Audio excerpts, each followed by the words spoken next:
Les autorités de la ville de Portland, dans l'État américain de l'Oregon, ont déclaré l'état d'insurrection samedi soir, après que des manifestants ont commencé à briser des fenêtres et à jeter des objets contre la police.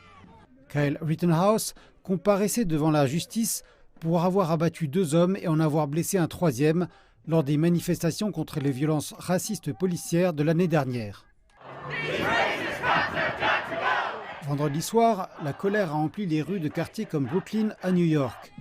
L'affaire a suscité pendant plus d'1 an un débat houleux et passionné à travers tout le pays entre ceux qui soutiennent et ceux qui contestent la décision du jury à Kenosha.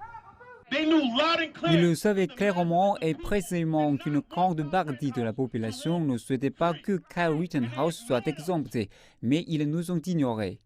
Le verdict est intervenu au 4e jour des délibérations.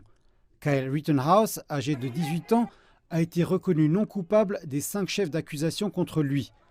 En août 2020, Rittenhouse s'était rendu à Kenosha après que des troubles y avaient éclaté suite au meurtre d'un Afro-Américain par la police dans cette ville.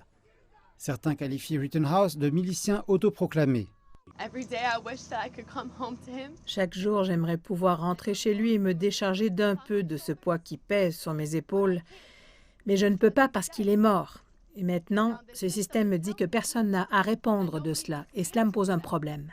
Rittenhouse, qui a témoigné en son propre nom au cours du procès, a déclaré avoir agi de manière appropriée. Je veux dire, il y a cette insurrection qui se déroule et il se déplace la nuit en détruisant des biens. C'est un citoyen impliqué et en fait, le droit l'autorise à faire cela. L'argument de la légitime défense figure également au premier plan dans le procès de 3 hommes caucasiens dans l'État de Géorgie. Ceux-ci sont accusés du meurtre de l'Afro-Américain Ahmaud Arbery, âgé de 25 ans et non armé, qu'ils ont poursuivi alors que celui-ci effectuait un jogging dans un quartier. Les accusés prétendent avoir craint pour leur vie lors de cet incident qui s'est déroulé en février 2020. J'ai pensé, bon, il va essayer de pénétrer dans son camion ou bien il va essayer de m'attaquer, moi ou mon père ou je ne sais quoi. Les arguments finaux dans cette affaire sont attendus lundi. Beaucoup craignent que le succès de l'argument de la légitime défense ici ne fasse qu'encourager des gens à s'enhardir davantage et à circuler armés dans les rues à l'avenir.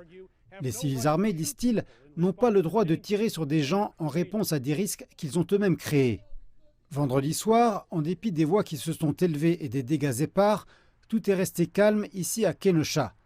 Mais 500 membres de la garde nationale du Wisconsin étaient prêts à intervenir si jamais des manifestations s'étaient déroulées au palais de justice du comté et que les choses étaient devenues incontrôlables.